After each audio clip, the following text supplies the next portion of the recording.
Rupture. Je pensais à la discontinuité dont je parlais justement l'autre jour dans un autre enregistrement vocal en disant que le discours, il y avait 10 dedans. Donc c'est comme si le discours venait interrompre le réel, ce qui se passe d'immédiat. Et en fait, ça m'a fait faire un rapprochement là. Je suis en train de lire l'homme qui prenait sa femme pour un chapeau de Saxe. Voilà pas le titre, mais le titre est bien accrocheur, quoi. On a envie de le lire. Bon, voilà. Après, c'est des petites histoires, on va dire, qui se lisent bien. Et donc, dans une de ces histoires qui racontent en tant que neurologue comment il peut interpréter alors des faits sous le mode du médical, donc du scientifique, mais du romantique aussi, comme il dit. Bon, il a pas mal de références aussi philosophiques, mais où c'est intéressant à un moment, donc c'est toujours un petit peu là les premiers que j'ai lus, une sorte je peux pas dire une discontinuité justement dans le soi de la personne, puisque l'homme qui prenait sa femme pour un chapeau, par exemple, il y avait une continuité dans sa vie, la musique, bon, il y avait sa femme, il avait des choses qui étaient stables, qui sont stables, c'était sa vision qui était devenue, on va dire, assez particulière. Il n'arrivait pas, quelque part, c'est comme s'il n'arrivait pas à former le tout d'un visage, comme si il voyait les choses décomposées. Bon, alors après, je m'exprime pas très bien sur le sujet, c'est particulier, mais donc voilà, il y avait une sorte de, comment on dit, incongruité, quelque chose un petit peu de bizarre dans sa manière en fait de voir. Mais lui n'en prêtait pas forcément plus attention que ça, quoi. Ça, voilà, il le prenait finalement quelque part, on avait l'impression avec une certaine distance. C'était un peu pour s'en protéger. Et quelque part, ce qui me fait penser aussi,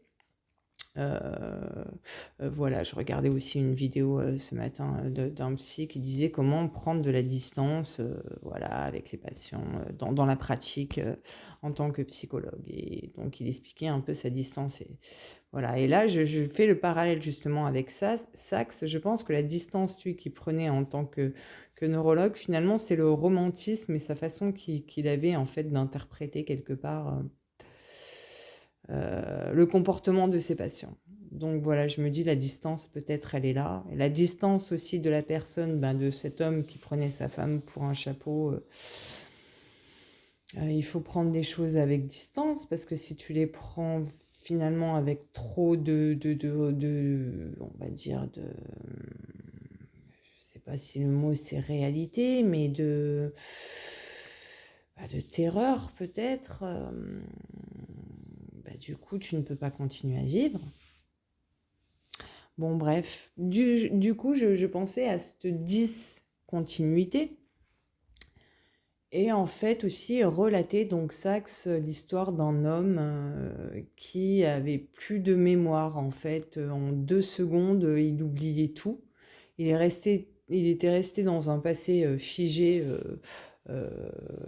donc à l'armée, donc voilà, il se voit encore très jeune, à 20 ans, il est voilà, plein de peps dans cette croyance, alors qu'il a 47 ans, que du temps s'est passé entre, mais il est resté dans une autre époque, et en fait, tout ce qui se passe quand il parle, par exemple, et tout, au bout de 2 secondes, il a tout oublié. Donc voilà, c'est quelque chose aussi d'assez particulier et où j'ai trouvé une formule assez jolie, assez qu'on peut noter quelque part. C'est parler d'une sorte de discontinuité justement dans le soi. Qu'est-ce qui fait euh, qui a fait que cet homme finalement n'a plus de quelque part de continuité dans sa vie. Il est resté dans cette époque. Bon, alors après, il y a des gens qui disent qu'on vit des choses vraiment intenses, comme cette période peut-être qu'il a vécue à l'armée. Après, derrière, peut-être tout le reste de sa vie lui a paru fade. Et du coup, il est resté là-dedans. Bon, après, il avait plus trop de liens, plus de liens familiaux à part avec un frère. Bon, son frère, ils n'étaient pas du tout dans le même, on va dire, dans la même vision de vie quelque part. Voilà, l'autre le voyait un peu comme un insouciant. Donc, en fait, c'était quelque part essayer de retrouver. Mais voilà, est-ce que le fait de retrouver son frère à chaque fois lui créait pas finalement plus de violence aussi? Et du coup, c'était à arriver à trouver de la continuité. Et en fait, la continuité, quelque part, c'était beau ce qu'il disait. Ça, que c'est la retrouver finalement dans d'autres choses. Par exemple, dans le fait de faire un jardin, le fait de la retrouver ailleurs, dans d'autres choses. Si la continuité, elle n'est plus présente dans une famille qui est stable, qui, euh, où tu as établi des liens rassurants, sécures, qui te permettent d'avoir finalement cette continuité dans le soi. Euh, voilà, donc continuité, discontinuité, donc voilà quelque chose encore qui interrompt quelque part, qui interrompt le cours, mais après on peut très bien rompre. En fait, c'est des ruptures aussi. Parler de rupture, Saxe, de rupture, voilà, c'est souvent dans leur jargon médical, c'est des ruptures qui sont des pertes. Voilà, mais au-delà, ce que je pensais en fait, c'est au-delà des ruptures, par exemple, qui peuvent euh, être, comment on dit, mettre en cause on va dire un fonctionnement neurologique. Est-ce que c'est pas aussi des ruptures et des pertes qui ont eu lieu à d'autres niveaux, qui ont lieu justement à des ruptures de vie, des ruptures de liens familiaux. Euh, Est-ce que c'est pas des ruptures finalement aussi qu'on est amené à revivre, ou les petites ruptures derrière de la vie font nous rappeler peut-être les grandes ruptures de l'enfance qu'on rejoue, qui nous ont marqués. euh, et après, les petites ruptures deviennent grandes ruptures. C'est finalement à essayer de reconstruire en soi, retrouver de la continuité, mais en même temps, ce soi, si on a eu quelque part des traumatismes, on veut s'en débarrasser quelque part de ce soi. Euh, donc, euh, donc voilà, après, c'est essayer justement de retrouver un peu des liens. Euh, Moi, au niveau de la conscience, par exemple, pour un sujet de philosophie, au niveau de la conscience, j'ai beaucoup de mal à traiter ce sujet sur la conscience.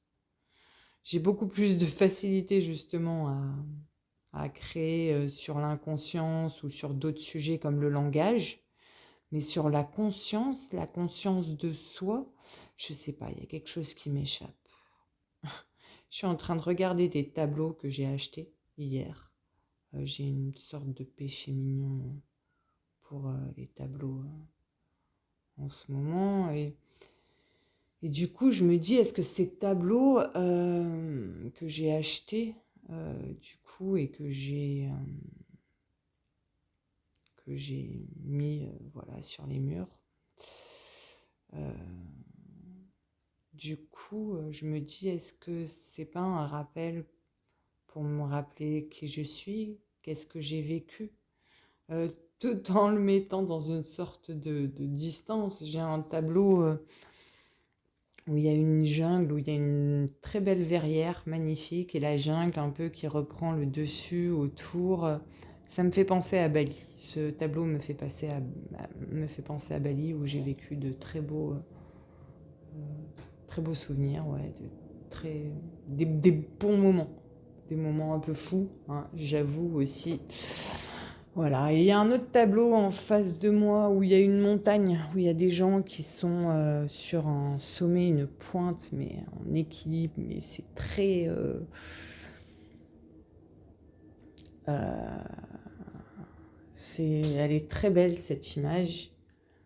Ils avancent en cordée, les trois sur ce sommet, en équilibre, mais voilà, ils ont l'air mais bien stables.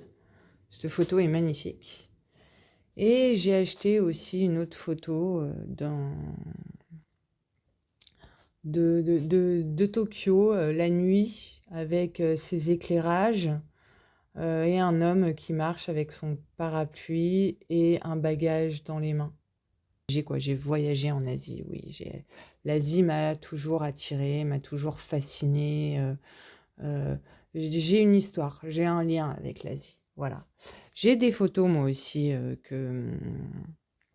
de mes voyages, mais je n'arrive pas à les mettre chez moi, de voir que, bah, pour moi, c'est passé quelque part. C'est quelque chose que je n'ai pas à revivre, que je ne peux plus revivre. Euh, voilà, donc en fait, ces tableaux, c'est comme si c'était un rappel de moi, mais à travers des photos d'autres, on va dire, artistes. Voilà. J'ai une nature morte aussi, qui est aussi assez jolie au niveau des couleurs, un peu pastel et tout, qui me fait penser eh ben, à des parties de moi, je pense, qui sont comme mortes. Voilà.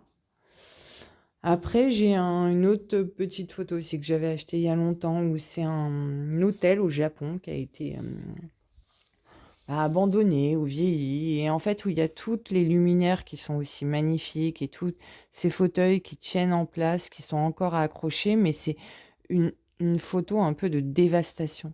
C'est comme si il y a eu quelque chose de dévasté, mais que les choses tiennent encore. Après, il y a mon tableau un peu schizophrénique avec toutes les figures, un peu de gens, un peu toutes les têtes. Voilà. Aussi, j'aime beaucoup ce, ce tableau avec toutes les expressions un peu agressives, un peu. Voilà, des femmes assez jolies avec des flingues dans les mains. Des expressions comme c'est à moi que tu parles du film de la haine. Euh, voilà, les griffes du loup dans Wolverine, des clowns, voilà. Léon aussi. En fait, c'est toutes des images du cinéma qu'un artiste pareil a pris, je crois, sur Paris. Et du coup, il en a fait un tableau. Bon, voilà, assez sympathique. J'ai un autre petit tableau des cinq terres aussi, un peu la nuit, avec des belles couleurs, un village en Italie. Pareil, elle est assez belle cette photo. Mais on va dire que je suis plus satisfaite là des trois tableaux que j'ai achetés hier. Je les trouve vraiment très beaux. Voilà, donc on en revient à cette continuité du soi, cette discontinuité. Je pensais aussi, voilà, des fois au fait de pouvoir se laisser tranquille, parce que quelque part, je me dis que même manger, ça fait du bien, vraiment. Voilà, mais quelque part, est-ce que manger aussi, des fois, c'est pas une rupture avec soi? Bon, après, on peut manger en conscience, comme le font les bouddhistes, à mâcher, à se concentrer un petit peu sur ce qu'on fait. Voilà.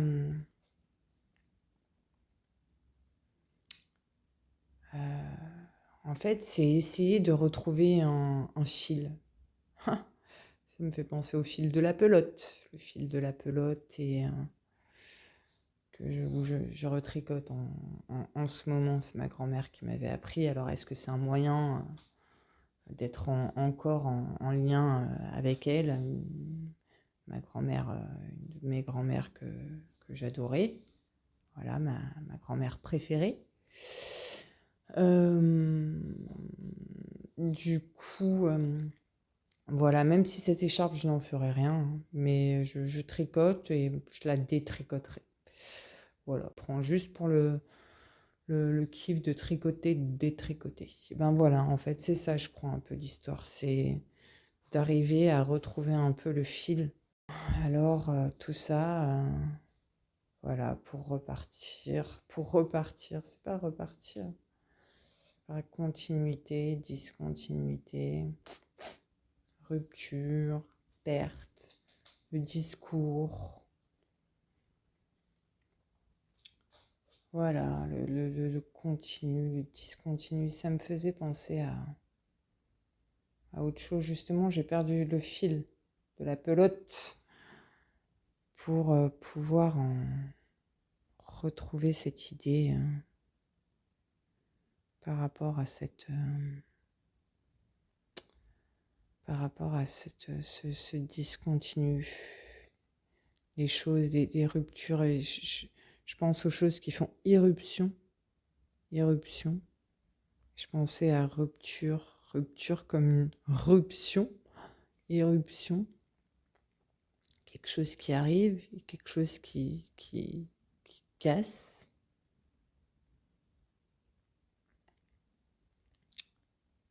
Se continue, se discontinue. Est-ce qu'il n'y a pas des discontinus justement qui sont nécessaires? Et est-ce que ce n'est pas quelque part conscient ou inconscient, parce qu'on l'a appelé de cette manière, mais est-ce que c'est pas un comportement qui fait humain qu'on voudrait rompre avec peut-être une certaine image de soi, je sais pas, il y a des gens, ils appellent ça des faux selfs, ou en fait des images de soi qu'on ne voulait plus tenir. Je pense à cette dame, ça me fait penser justement encore au livre de Saxe, où une femme très active, avec des enfants, voilà, menant sa vie, très bien, on va dire sur tous les fronts. Et puis avant, elle avait des calculs, ouais, c'est ça, des calculs rénaux. Ouais. Et elle devait se faire enlever la vésicule. Et avant l'opération, on ne sait pas ce qui s'est passé. Du coup, elle a perdu la proprioception. C'est voilà, une sorte de nom comme ça. C'est en fait le système qui gère en fait les muscles. Elle ne pouvait plus se tenir en fait, se tenir son corps. Alors, bon, le neurologue, il l'a fait aller voir un psychiatre. Le psychiatre, il dit, ça arrive souvent, syndrome d'hystérie et tout. Le neurologue, il reste perplexe quand même, voilà. Et donc, lui, il remarque que, voilà, c'est cette proprioception qu'elle a perdue. Donc, voilà, et que elle n'a jamais recouvré finalement quelque part, après 8 ans, où il continuait à l'avoir. Voilà, mais du coup, est-ce que cette personne, finalement inconsciemment, je dis inconsciemment parce que c'est un terme commun et qu'on pourrait comprendre, quelque part, est-ce qu'elle ne voulait pas sortir de ce rôle qu'elle s'était affublée sur tous les fronts et tout, et qu'il y a dû avoir cette rupture avec le corps à un moment donné pour quelque part, alors est-ce que c'est être vraiment soi? Je pense pas que c'est le terme, mais est-ce que des fois, il n'y a pas des choses de cet ordre-là? Moi, je suis toujours en fait en train de penser qu'il y a toujours un arrière des choses. Il y a toujours, le devant, quoi, ce qui apparaît quelque part, et il y a toujours une explication derrière. Alors bon, je peux la construire, bien évidemment. Peut-être que ça, je sais pas. paraîtra fantasque à certains, et pourtant, moi, il me semble que je suis bien ficelée dans mon interprétation, voilà, sans avoir tous les détails. Mais est-ce qu'il n'y aurait pas quelque chose de cet ordre-là, en fait? Bon, après, je pense à Nietzsche qui dit l'apparence, c'est la vraie réalité. C'est bon, parce que la philosophie, c'est beaucoup ça, hein. On réfléchit les choses en soi, voilà, le réel, etc. Mais là, je parle encore d'autre chose, c'est-à-dire que, euh, voilà, euh, derrière ce comportement, et je pense que c'est sûrement ce qu'il pensait bien aussi le neurologue Sachs, mais il le pensait différemment. Il n'allait pas mettre un syndrome d'hystérie comme un psychiatre pourrait le mettre. Après, il n'a pas du tout donné l'interprétation que j'ai donnée, hein, et même il ne donne pas forcément des interprétations. Aussi, il en a donné sur un petit peu sur l'homme qui prenait sa femme pour un chapeau, et surtout pour l'amnésique. Voilà. C'est ça aussi finalement le rôle du médecin quelque part.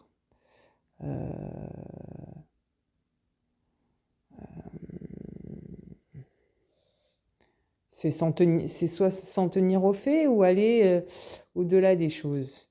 Et essayer en fait surtout de tenir la personne dans le domaine du vivant et du vivable.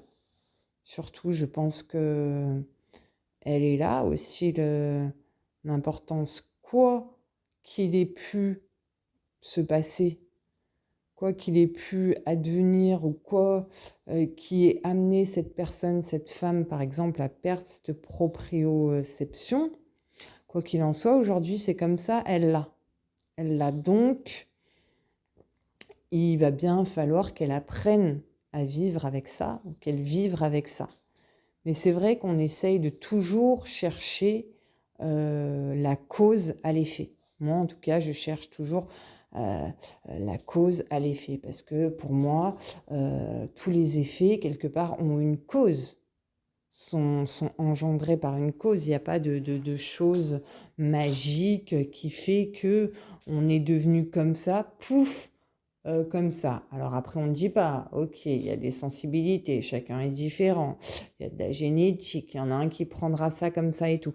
Mais ce qui nous a amené à être comme ça, c'est un, un enchevêtrement, et même pas forcément un enchevêtrement, mais un continuum de causes, continuum de causes qui ont fait des effets. Alors après, on parle beaucoup en psychologie de sortir des schémas de répétition, finalement, hein, c'est ça, hein, quelque part. Même, moi, je dirais aussi sortir avec quelques schémas d'excitation qui font qu'à un moment, tu vas un petit peu t'enflammer. Waouh, on va faire ça. Et puis, tu vas te reprendre la même claque quelque part, parce que tu te